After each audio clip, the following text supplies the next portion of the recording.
But let's get started with the big news yesterday, which is, of course, Kevin Durant requesting a trade out of Brooklyn. Now, the scenario is a little interesting because he's 34 years old, entering the first year of a 4-year, $194 million deal. So he is signed through 25-26, guaranteed 4-year contract, no player or team options. So whoever brings Kevin Durant in is going to get KD for the next 4 years. And what I think most of us feel is essentially his prime and, heading towards the end of his prime in the next 4 years, considering the injuries that he's had and the level of play that he is playing right now, which is obviously top of the league on any given night.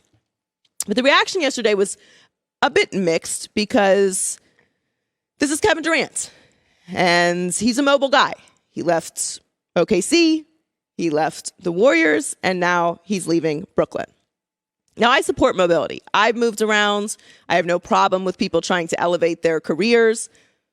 I have no problem with people making decisions to get out of bad situations if they feel like it's not serving them. And I don't buy into the idea of loyalty when it comes to business. Now, that can be a bit explosive because fans are very loyal, and there is this idea that you are supposed to have a bit of loyalty in sports. But this is what Kevin Durant does for a living.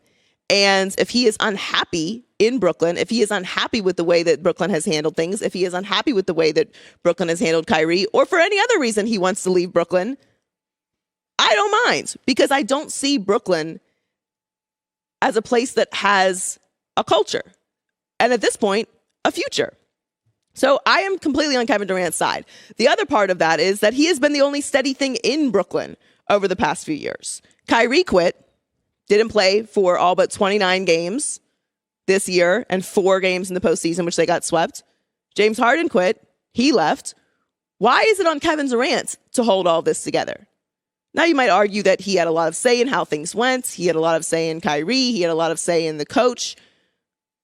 But that was your choice, Brooklyn, to do that. Not every organization is just going to turn everything over to Kevin Durant. And it didn't work. So here we are.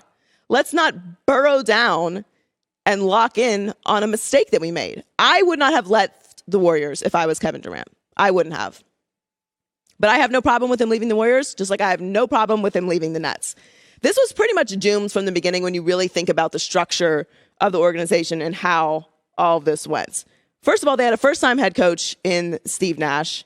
He had never even been an assistant, and they really treated him like that from day one. Sean Marks never really had any control of the front office. They didn't really show any control or power. When Kyrie wouldn't get vaccinated, they said they weren't going to have a part-time player. Then they flipped back on that. That's just what Brooklyn does. They don't organically build anything. Not the city, obviously. I'm talking about the Nets. They just try to buy relevance. If you look at the history of this Brooklyn team, that is what they do. So I don't blame KD for leaving. I've always felt that this was a pop-up shop. They have no roots whatsoever. Everything fell apart with Kyrie. So what is he staying for? Now, all of that being said, I support him moving. I support him bailing on this situation. I do think his next stop is going to have to be his last stop, because this is going to be a part of his legacy. He's a Rolling Stone. I had no problem with him leaving OKC. He spent 9 years there.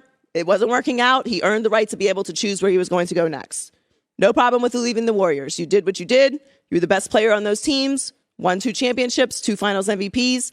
Now you want to go on to your next stop? That's fine. But now we're in a place where you eventually do have to set up shop. You have to put down some roots. You have to establish your legacy.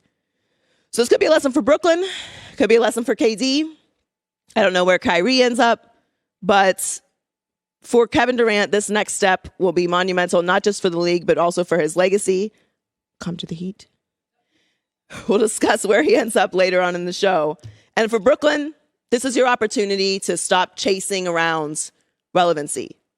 Build, develop, set up standards, set up a culture, create a place that is going to grow and lift rather than take big swings and throwing things in a pot and seeing how it's going to work out. I couldn't imagine where KD was going to go. Like, I hadn't allowed my mind to get to the space of where is Kevin Durant going to end up? Is he going to leave even? So I hadn't even gotten to the point of where he would end up because I couldn't get to the point of him leaving the Nets. Not that it's surprising to me because this is very on brands for Kevin Durant, but I did not see this coming. I will admit that. I did think that they were going to run it back one more year with Kyrie there in Brooklyn.